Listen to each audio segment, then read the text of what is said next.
um, how they've overcome things in their business or in their life. And today I have a really special guest. I met him a couple weeks ago, and we had just a we had a great conversation.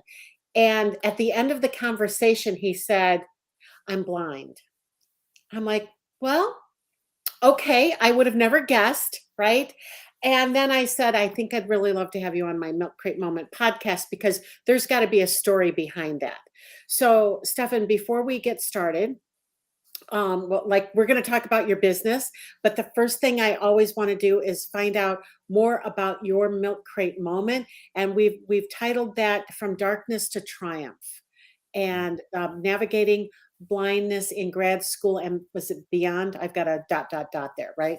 So is it beyond? Okay, good. So welcome to Milk Crate Moments, and please share yours with us. Yeah, absolutely. And it's interesting because I've heard the other milk crate moments, and mine started before even my business ventures kind of started. It was in grad school. So went to undergrad for music.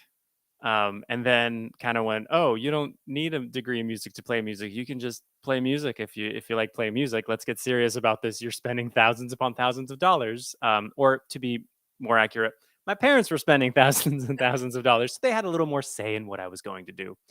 So I moved over to kinesiology, which meant grad school was then physical therapy. And I love physical therapy. I thought, wow, you get paid to do this. This is fantastic. And first semester at grad school, I ended up getting a parasite. And it was one of those things that we do with Mm. doctors when we go, oh, it's not that bad. Oh, it's not that bad. Oh, I should have gone earlier. I made that mistake. So, and it was kind of a mixture of getting misdiagnosed, unsure of the treatments, all that kind of stuff coalesced into, in the end, not that it was too late, but it was late enough to where now there was all this other stuff that had to happen. And in my case, from birth, I only had one good eye. The other eye was the optic nerve didn't develop, and I won the lottery. The parasite hit the good eye instead of the other one. So, of course, it hit that eye, and that was the result of it. And the truth is, actually, with the parasite, we got the vision back in that eye, but all the surgeries and all the other stuff, the medication, resulted in increased pressure. So that resulted in the end in, oh, no, the nerve also got damaged in that eye. Now you can't do anything about it. Glasses are not going to help. And we don't really regrow nerves at this point. Maybe that is a futuristic reality at some point for us. But that really changes things because all of a sudden you go, okay, this is not going to get fixed. There isn't a surgery. What do I do with this? How do I get out of all of this? And at that point, I was still very much set on, I'm going to finish grad school. I'm gonna do this. And I did. I ended up finishing grad school. I got my doctorates, worked in the clinic for a little while. But of course, and if any of you have friends that are doctors, give them a hug because documentation sucks. And it's way too much of what we have to do. And it unfortunately is part of the reason that you only see your doctor for a few minutes is they're documenting the rest of the time. Um, but that was kind of the issue for me repeatedly is that I was going, I can't keep up because of vision. I cannot keep up with documentation, even though it's crazily zoomed in and I'm hovering over it. That was the hardest part. And I eventually just had to get out of the clinic and going, well, what am I going to do now? I've spent, hundreds of thousands of dollars at this point on a degree that I'm not using. How am I going to make money? What is it that I'm going to do? And that's kind of when I said, okay, I'm gonna start my business. Bless my wife, which we basically, as I was jumping out and starting my first business, that's when we got engaged. So she was in it with me. And we met after I became blind. So more and more kudos to her and supporting me in that kind of a venture. But it allowed me to say, wait, there's all this opportunity and there's all this possibility. And that really being blind isn't as much of a sentence of now you can't do half of the things you wanted to do. That's not necessarily true. And I think this is the biggest lesson from all of it. And I learned it very clearly when I did my TEDx talk because I was thinking, I'm blind. How could I do a TEDx talk? For those of you that do not know, you have to memorize a script. You have to write a script and memorize a script for TEDx. That's one of their requirements so you don't go off book. And we wrote 27 different scripts and I had to memorize it. And I remember other speakers standing with their pieces of paper ready. They could read it, they could reference it. I don't have that luxury. I had to memorize well in advance. But because I memorized it so well in advance and I knew it so well a month before even the main rehearsal, I was head and shoulders above the other speakers because it's not as if I was always necessarily a speaker. I didn't something I picked up as I went. But at that moment I realized, one, just because you have an obstacle that you're not going to do it like other people, it just means you're going to do it in a different way and it might be a better way for you. And then the other important piece is if there are 1,000 things that you could do and going blind, you think, that's it. I can now only do 500. It's not true. It's maybe now you can only do 990 of them, maybe 980. So that was, in summation, that kind of start of the milk crate moment. Well, I honestly, I think that number one, that's very inspirational, right? That you it's always interesting to hear somebody talk about a disability that they have and how they've overcome it. I find it motivational, inspirational, educational. But here's what I find really super interesting. Now tell us what you do. So now I am doing videos, and that's been the interesting part. I have done video since I was in middle school. So I told you that I went to music for music to undergrad, Mhm. and it was a choice in about high school of whether I was going to get serious about music or video. And at that time, I chose music. And it started becoming the career thing. It started becoming, oh, now you get better at it for college. Now you're going to get good so you can audition for orchestras and play on these stages. It became a job. Videos never became a job. Videos always stayed as the passion and as the thing that whenever somebody said, "We have a class project, can I do a video?" Please, I'll do it. Even in grad school, I consistently did videos for all my projects, and it stayed there. So now what I do, what it morphed into, is creating videos and letting people be themselves on video because it allowed me to come out and be that way. And it is always the hilarious thing to me that people go after they find out what I do. Some people incorrectly labeled me as a videographer. Fine. But the joke of a blind videographer, how does that make any sense? That what? I don't understand how you do what you do. But the essence of what I do isn't as much as, oh, I'm going to make you a Hollywood production or this perfect commercial ad. I'm really there to get you to be yourself on the camera. You don't need a script to be yourself. That's the reason that scripts don't work for business owners is they just sound like somebody else that they're really not. And Mm. so my genius lies in getting people to be comfortable and realizing it's okay. You can be yourself. People will like you for who you are. And that's how you're going to attract clients, as opposed to thinking, I have to be this version of somebody else, of where they go, that's what they do in my industry. So that's what I have to do. This is what you have to do. Point at yourself and be yourself. However, that we get into a whole thing where most people, when you say that, they go, but what am I? I don't know what myself is. I don't know what that really means. I'm just kind of covered under all the things society said I should be. And so it's always very interesting and fun. But yeah, videos were kind of that slow and steady toward us winning the race of through all those things and all that education. At the end, it has now come out to where full time, what I do is make videos for social media with people to truly be themselves. Which I just find fascinating, right? That the whole piece of out of all the things you could have done, music being one where you have your ears work, right? But you chose video.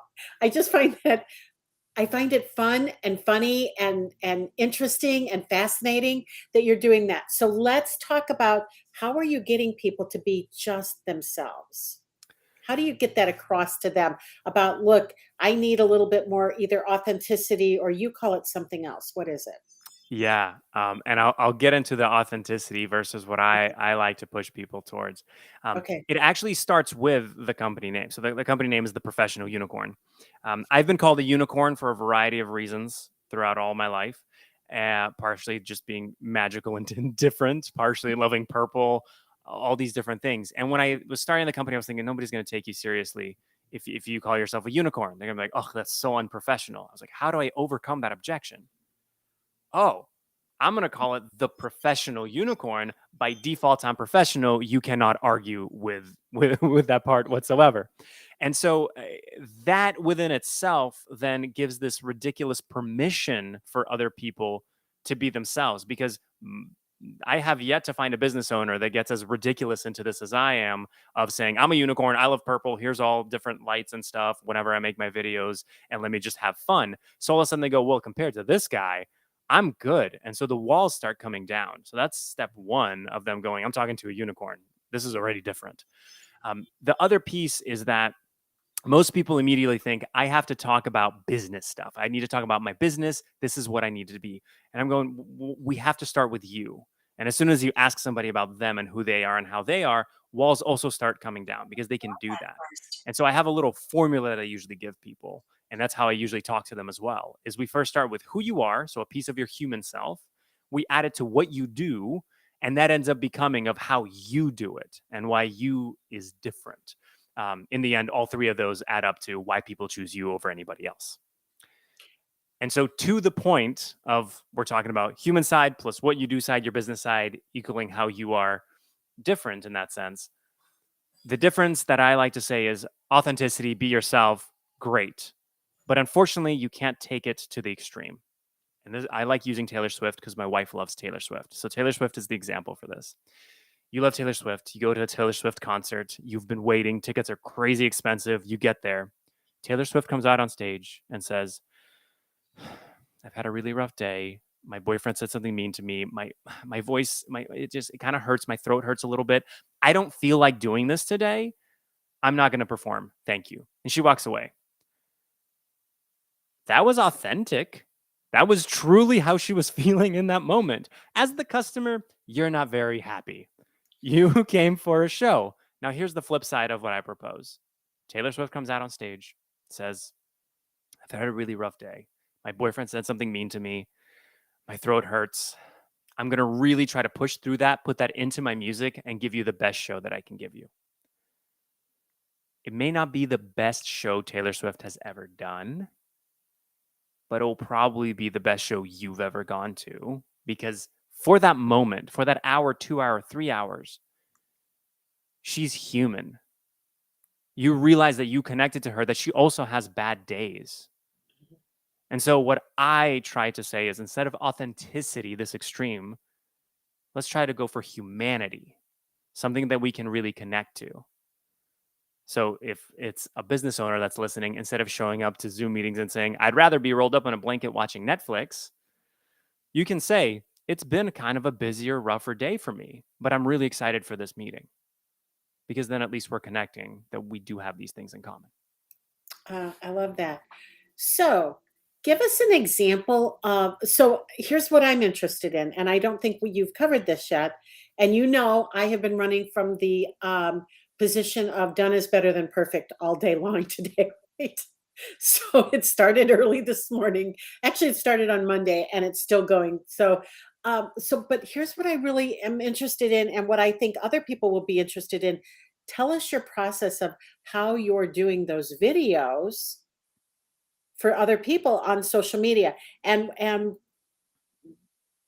tell us a little bit about the editing process and things like that. Okay, I'm interested in that. Yeah, we're gonna get super actionable. Steal this. I don't care. Because I don't believe in competition. I do my things differently, so that's perfectly fine. So the way that I do it is we get on Zoom and we don't record on Zoom. I'm on Zoom one on one with them, and we set up their phone and record directly onto their phone, onto the camera of their phone. It's a better camera, it's way better quality, and it just shows them. In the end, the final result is just them. So it's Right. very simple, very easy for them to do. They're making eye contact with the phone camera. I don't care. I've looked up nostrils, side of faces. That part doesn't matter. And then, believe it or not, we have a conversation. I know, crazy. We have a conversation. Granted, that is partially where my genius ends up flourishing a little bit, is because I know where to pull and where to push and where to go. Okay, we're not quite ready yet. It takes 5 to 20 minutes, depending on the person. So most of them land right in the middle at 10, 15, for them to really start letting down and start speaking like their normal self, to where their voice isn't half an octave up and they're going, yes, so what I do for my morning routine, I'm going like, it's just your morning. Like you just had it. It was a few hours ago. You can tell me how it went. But I start with these questions that are first, hey, let's just get you relaxed. Let's just get talking about normal human things. Just have a conversation. And then we slowly weave in some of those business questions and we go back and forth so that we can relate their human side to the business side. And that starts generating this content where they make the connections as I help them make the connections as well, where they go, oh, yeah, of course, this makes sense. I have an example. I have a story. I haven't told that story in 5 or 10 years. Perfect. That's the kind of stuff that we want because that's what really makes you human. We record for about an hour. And after that, they send me the footage, and that's where the fun begins. Because the editing process is not simply just you answered this question. There you go. There's all of the answer. Most people, if you're going to do this for yourself, which you can have just your friend or your business partner talk to you on Zoom, and then you just record on your phone separately all your answers while you're looking at it. Most people, after the question, take half to 2/3 of the time answering, verbally processing what they're saying. And the really good tidbits are at the very end where they really summarize everything. They say it punchy, quick, and really nice. Every now and again, you might get something, a nugget that kind of sneaks up in the middle of it all, or something they've said very frequently. But most of the time, they'll repeat it all right at the very end. And those are the clips that you really want to grab. So we grab those clips, and the way that I do it is from the hour, I can get 30 clips, no problem. The most I've done is 46 clips from the hour. When you're having normal conversations, it's very doable. And from that point, you can just post the clips right off. And the idea here is that the clips are anywhere from 15 to 90 seconds. So they're able to be posted on any platform. So now you have content that you can post throughout the week, month, or several months on YouTube, TikTok, Instagram, Facebook, LinkedIn. All of them take the same format, and it's very, very easy. So you're present without having to take all those hours throughout the week to come up with stuff, write it, post it, all of those things. So It that is a sounds little bit more about the process. Yeah, thank you. It sounds like you're trying to get them to speak in sound bites. In a way, but not really, because that's where the editing comes in. If I get them to speak in sound bites, they clam up again, and they'll do things like this. Well, that's a really good question. It turns out that actually, no, that doesn't sound like me. That sounds like a totally weird version of me. Mhm, So it's that I clip them into the sound bites. And that's the part I've tried using AI to edit. I've tried using freelancers to edit. They don't seem to get it quite enough because yeah. it's not about removing all of your ums, all of your sighs, making it very punchy. It's about making you seem like you're a human being we can connect to. And so sometimes you need to leave a little bit in. Maybe there's a pause that's a little bit too long, but that's okay. So it's really more of the editing after they've been truly themselves on camera than getting them to speak in sound bites. Some of the people that are a little more trained and have experience with social media, they can do that almost naturally, some of the soundbite stuff. But Mhm. if you haven't done it before, it's not going to be natural enough. So I never force them into it. Sure, I didn't mean that you forced them, but I'm wondering, is there a way to train them into sound bites? There is. So there's a couple of things. The first part is when somebody asks you a question, realize that the final product that you're going to get, nobody's going to hear me. And so if you're doing the same kind of style of recording, they're not going to hear the question. Meaning Right. your answer, if you answer yes, I think that's what people should do. That as a clip means nothing. What do you mean? There's no context around it. So Right. repeating the question at the very beginning in your own words very quickly and then adding the thing, it already starts you to train you in, okay, this is how the pattern goes. Because really the repeating of the question is almost in itself a hook, an attention grab. If you want to make it in some kind of a fun way later on, that helps it. Then the next piece, your answer is finally, of course, the actual value of the content, the story, as some people call it in the script version. And then the call to action. This is the part where you can get people trained to do the call to action. I find that most people go, oh, my call to action is get in touch with me. That is not always the right call to action. Sometimes the call to action has to be take action on the value piece that I told you.